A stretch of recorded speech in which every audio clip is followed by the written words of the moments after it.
മക്കളെ, നീറ്റിന്റെ റിസൾട്ട് വന്നതിന് ശേഷം ഒരുപാട് കുട്ടികൾ ചോദിക്കുന്ന ചോദ്യങ്ങളാണ്. ഒന്ന്, ആംഡ് ഫോഴ്സ് മെഡിക്കൽ കോളേജ് അഥവാ AFMCയിൽ എങ്ങനെയാണ് അപ്ലൈ ചെയ്യേണ്ടത്, അതേപോലെ മിലിറ്ററി നേഴ്സിംഗിന് എങ്ങനെയാണ് അപ്ലൈ ചെയ്യേണ്ടത്. അപ്പോൾ ഈ കാര്യങ്ങളെ കുറിച്ച് ഒരു ഡീറ്റെയിൽ അതിൽ ഞാനിപ്പോൾ ഈ വീഡിയോയിൽ പറയുക ആംഡ് ഫോഴ്സ് മെഡിക്കൽ കോളേജിനെ കുറിച്ചാണ്. അപ്പോൾ അതിൽ നമ്മൾ അറിയേണ്ട കാര്യങ്ങളെല്ലാം ഞാൻ ഇതിൽ ജസ്റ്റ് ഒന്ന് മെൻഷൻ ചെയ്യും. അതിന് ടൈറ്റിൽ നോക്കുക, armed forces medical college Pune AFMC 2025. നമ്മൾ ആംഡ് ഫോഴ്സ് മെഡിക്കൽ കോളേജിന്റെ അഡ്മിഷനുമായിട്ട് ബന്ധപ്പെട്ട കാര്യങ്ങൾ മാത്രം. അപ്പൊ ഇതിലാകെ 150 സീറ്റാണുള്ളത്. അതിൽ 115 സീറ്റ് ബോയ്സിനും 30 സീറ്റ് ഗേൾസിനും 5 സീറ്റ് ഗവൺമെന്റ് സ്പോൺസേഡ് ആണ്. അതായത് ഫോറിൻ നാഷണൽസിനും ഒക്കെ ആയിട്ട് അലോട്ട് ചെയ്ത് കൊടുക്കുന്ന, അതായത് ഗവൺമെന്റ് ഓഫ് ഇന്ത്യ അലോട്ട് ചെയ്യുന്നതാണ് ഈ 5 സീറ്റ്. അപ്പൊ ശരിക്കും പറഞ്ഞാൽ ഈ 115 സീറ്റിലേക്കും 30 സീറ്റിലേക്കുമാണ് ഇപ്പൊ നിലവിൽ നമ്മൾ അപ്ലൈ ചെയ്യുക. ഇനി ഇതിന്റെ ഒരു ഡീറ്റെയിൽ പ്രോസ്പെക്ടസ് നിങ്ങൾക്ക് ഈ സൈറ്റിൽ കിട്ടും. www.afmcdg1d.gov.in എന്നുള്ള സൈറ്റിൽ നിങ്ങൾക്ക് ഈ പ്രോസ്പെക്ടസ് കിട്ടും. പ്രോസ്പെക്ടസിൽ പറഞ്ഞിരിക്കുന്ന മെയിൻ കാര്യങ്ങൾ മാത്രം ഞാൻ ഈ വീഡിയോയിൽ ഓർമ്മിപ്പിക്കുന്നു. ഇനി എലിജിബിലിറ്റി എന്താ നോക്കുക, അൺമാരീഡ് ആയിരിക്കണം, അതായത് വിവാഹം കഴിക്കാത്ത കുട്ടികളായിരിക്കണം. രണ്ടാമത്തേത്, ഈ പ്രോഗ്രാമിനിടയിൽ കോഴ്സിനിടയിൽ മാരേജ് പെർമിറ്റ് ചെയ്തിട്ടില്ല. അപ്പോൾ വിവാഹം കഴിക്കാത്തവരായിരിക്കണം, പ്രോഗ്രാമിനിടയിൽ മാരേജ് പെർമിറ്റ് ചെയ്തിട്ടുമില്ല. അപ്പോൾ ഇത് ശ്രദ്ധിക്കുക. രണ്ടാമത്തേത്, ഇതിന്റെ ഏജ് നോക്കുക. ബോൺ ബിറ്റ്വീൻ 2002 ജാനുവരി 1 2008 ഡിസംബർ 31 ഇടയിൽ ജനിച്ചവരായിരിക്കണം. ഈ പറഞ്ഞ ഡേറ്റിന് ഇടയിൽ ജനിച്ചവർക്ക് മാത്രമാണ് അപ്ലൈ ചെയ്യാൻ പറ്റുക. അപ്പൊ ഈ ഏജ് ക്രൈറ്റീരിയ കൂടി ഒന്ന് നോക്കാം. അതേപോലെ +2 പാസ് ആയിട്ടുണ്ടാവണം അറ്റ് ഫസ്റ്റ് അറ്റംപ്റ്റിൽ പാസ് ആയിട്ടുണ്ടാവണം. മാത്രമല്ല ഫിസിക്സ്, കെമിസ്ട്രി, ബയോളജിക്ക് പകരം ബയോടെക്നോളജി ആയാലും കുഴപ്പമില്ല, പഠിച്ചിട്ടുണ്ടാവണം. പ്ലസ് ഇംഗ്ലീഷ് ഹയർ സെക്കൻഡറിയിൽ പഠിച്ചിട്ടുണ്ടാവണം.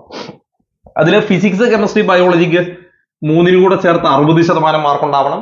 ഓരോന്നിനും 50%. ഫിസിക്സിന് 50%, കെമിസ്ട്രിക്ക് 50%, ബയോളജിക്ക് 50%, ഇംഗ്ലീഷിന് 50%. ഇങ്ങനെ സെപ്പറേറ്റ് 50% ഉണ്ടാവണം. സയൻസ് 3 സബ്ജക്റ്റുകൾക്ക് മാത്രമായിട്ട് ഇതിന് 3 കൂടെ ചേർത്ത് 60% ഉണ്ടാവുകയും വേണം. ഇതാണ് മാർക്ക്. കൂടാതെ 10th സ്റ്റാൻഡേർഡിൽ മാത്സ് പഠിച്ചിട്ടും ഉണ്ടാവണം. ഓക്കെ, അപ്പോൾ അക്കാഡമിക് ക്വാളിഫിക്കേഷൻ ഇത്രയുമാണ്. ഇനി അടുത്തത് എന്താണ്, നീറ്റ് 2025 ക്വാളിഫൈ ചെയ്തിട്ടുണ്ടാവണം. അങ്ങനെ 2025 ക്വാളിഫൈ ചെയ്ത കുട്ടി അപ്ലൈ ചെയ്യണം. എങ്ങനെ? mcc.nic.in വഴി. ഇത് സ്റ്റാർട്ട് ആയിട്ടില്ല. ഓൾ ഇന്ത്യ കൗൺസിലിംഗിന് വേണ്ടി MCC അതിന്റെ സൈറ്റ് ഓപ്പൺ ചെയ്യുമ്പോൾ നിങ്ങൾക്ക് അതിൽ ഓപ്ഷൻസിൽ ഒന്ന് AFMC എന്നുണ്ട്, അത് ക്ലിക്ക് ചെയ്താൽ മതി.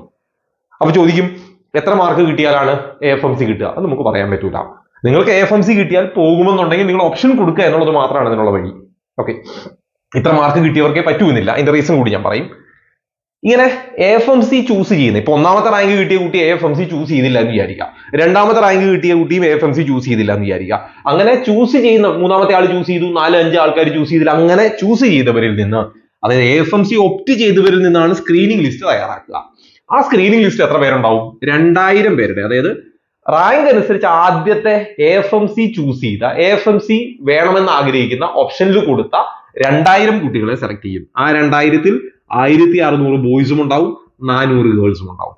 ഇങ്ങനെ 2000 പേരുടെ ഒരു സ്ക്രീനിങ് ലിസ്റ്റ് തയ്യാറാക്കും. ഈ 2000 പേരെ മാത്രമാണ് അടുത്ത ഷെഡ്യൂൾക്ക് വിളിക്കുക. ഈ 2000-ൽ നിന്നാണ് ഈ 115 ബോയ്സിനെയും 30 ഗേൾസിനെയും എടുക്കുക. ഇനി ഇങ്ങനെ സെലക്ട് ചെയ്യപ്പെടുന്ന, നീറ്റ് ക്വാളിഫൈ ചെയ്ത, MCCയിൽ AFMC ഓപ്ഷൻ ക്ലിക്ക് ചെയ്ത അല്ലെങ്കിൽ ചൂസ് ചെയ്ത 2000 കുട്ടികളിൽ നിന്ന് ഈ അടുത്ത ലിസ്റ്റ്, അതായത് 150-നുള്ള ലിസ്റ്റ് തയ്യാറാക്കുമ്പോൾ അവർ എന്ത് ചെയ്യും? അതിന് വേറെയും എക്സാമുകളുണ്ട്. ഒന്ന്, test of English language and reasoning ഒരു എക്സാം ഉണ്ട്. അതുപോലെ സൈക്കോളജിക്കൽ അസസ്മെന്റ് ടെസ്റ്റ് ഉണ്ട്, ഇന്റർവ്യൂ ഉണ്ട്, ഫിസിക്കൽ ആൻഡ് മെഡിക്കൽ എക്സാമിനേഷനും ഉണ്ട്. ഇത്രയും കാര്യങ്ങൾ കഴിഞ്ഞിട്ടേ നിങ്ങൾക്ക് എന്ത് ലിസ്റ്റിൽ വരൂ? AFMCയുടെ മെയിൻ ലിസ്റ്റിൽ വരികയുള്ളൂ. ഇനി അതിൽ ഈ test of English language and reasoning, അതിലൊരു 40 MCQ 40 ചോദ്യങ്ങൾ ഉണ്ടാവും. ഈ 40 ചോദ്യങ്ങൾ നിങ്ങൾ 30 മിനിറ്റ് കൊണ്ട് ആൻസർ ചെയ്യണം. ഒരു ശരി ഉത്തരത്തിന് നിങ്ങൾക്ക് 2 മാർക്ക് കിട്ടും. തെറ്റിപ്പോയാൽ 0.5, 4-1 നഷ്ടപ്പെടുകയും ചെയ്യും. അങ്ങനെ 40 ക്വസ്റ്റ്യൻ ഉണ്ട്. ഒരു ക്വസ്റ്റിന് 2 മാർക്കാണ്. അങ്ങനെ 80 മാർക്കിന്റെ ക്വസ്റ്റ്യൻ ആണ്. 80 മാർക്കിന്റെ ക്വസ്റ്റ്യനിൽ നിങ്ങൾ ഓരോ തെറ്റിനും 0.5 വീതം കുറയുകയും ചെയ്യും. ഈ മാർക്ക് കൂടി എന്ത് ചെയ്യും? നീറ്റ് സ്കോറിന്റെ കൂടെ കൺസിഡർ ചെയ്യും ഫൈനൽ റാങ്ക് ലിസ്റ്റ് തയ്യാറാക്കാൻ വേണ്ടി. മാത്രമല്ല ഇന്റർവ്യൂവിന് ഒരു 50 മാർക്കുണ്ട്. അപ്പോ ഈ test of English language and റീസണിങ്ങിന്റെ മാർക്ക് കൺസിഡർ ചെയ്യും, നീറ്റിന്റെ മാർക്ക് കൺസിഡർ ചെയ്യും, ഇന്റർവ്യൂവിന്റെ മാർക്ക് കൺസിഡർ ചെയ്യും. ഈ സൈക്കോളജിക്കൽ അസസ്മെന്റ് ടെസ്റ്റിന്റെയോ ഫിസിക്കൽ ആൻഡ് മെഡിക്കൽ എക്സാമിനേഷന്റെയോ മാർക്ക് നോക്കില്ല. ഈ രണ്ട് കാര്യങ്ങൾ, സൈക്കോളജിക്കൽ അസസ്മെന്റും ഫിസിക്കൽ ആൻഡ് മെഡിക്കൽ ഫിറ്റ്നസും നോക്കുക നിങ്ങൾ എലിജിബിൾ ആണോ എന്ന് മാത്രമാണ്. ബാക്കി രണ്ടിന്റെയും മാർക്കും നീറ്റിന്റെ മാർക്കും കൂടെ ചേർത്തിട്ടാണ് ഇവർ ഫൈനൽ ലിസ്റ്റ് തയ്യാറാക്കുക. ആ ഫൈനൽ ലിസ്റ്റിലെ ആദ്യത്തെ 150 പേർക്കാണ് സീറ്റ് കിട്ടുക. ഓക്കെ, ഇനി സ്പെഷ്യൽ വെയിറ്റേജ് ആർക്കൊക്കെയാണെന്ന് ചോദിച്ചാൽ NCC പഠിച്ചവർക്കും അല്ലെങ്കിൽ സ്പോർട്സിൽ ഉണ്ടായിരുന്നവർക്കും വാർഡ് ഓഫ് എക്സ് സർവീസ് അല്ലെങ്കിൽ വർക്കിംഗ് പേഴ്സൺസ്, അതായത് ഡിഫൻസിൽ വർക്ക് ചെയ്യുന്ന, ഡിഫൻസിൽ നിന്ന് റിട്ടയർ ആയ, ഡിഫൻസിൽ അല്ലെങ്കിൽ ഡിഫൻസിൽ ഉണ്ടായിരുന്നപ്പോൾ മരണപ്പെട്ടു പോയവർ, അങ്ങനെയുള്ള കാറ്റഗറിക്കൊക്കെ ആയിട്ട് അങ്ങനെയുള്ള കുട്ടികളുടെ അല്ലെങ്കിൽ ആൾക്കാരുടെ മക്കൾക്ക് സ്പെഷ്യൽ വെയിറ്റേജ് ഉണ്ടാവും. അതൊക്കെ പരിഗണിക്കും. അതൊക്കെ പരിഗണിച്ചിട്ടാണ് ഫൈനൽ ലിസ്റ്റ് ഉണ്ടാവുക. ഇനി മാക്സിമം ഈ 150 മാക്സിമം 10 സീറ്റ് SC/ST കാൻഡിഡേറ്റിനായിരിക്കും. അതായത് സ്പെഷ്യൽ റിസർവേഷൻ ആയിട്ടൊന്നുമല്ല. ഈ 150 മാക്സിമം എത്ര വരെ കൊടുക്കും? 10 സീറ്റ് വരെ SC/ST കാൻഡിഡേറ്റിന്. അവർക്ക് ഇത് ക്വാളിഫൈ ചെയ്യണം എന്ന് നിർബന്ധമുണ്ട്. ഇനി പ്രത്യേകം ശ്രദ്ധിക്കുക, നിങ്ങൾക്ക് ഇതിനൊരു അഡ്മിഷൻ കിട്ടി, AFMCയിൽ നിങ്ങൾക്ക് കിട്ടിയെന്നിരിക്കട്ടെ.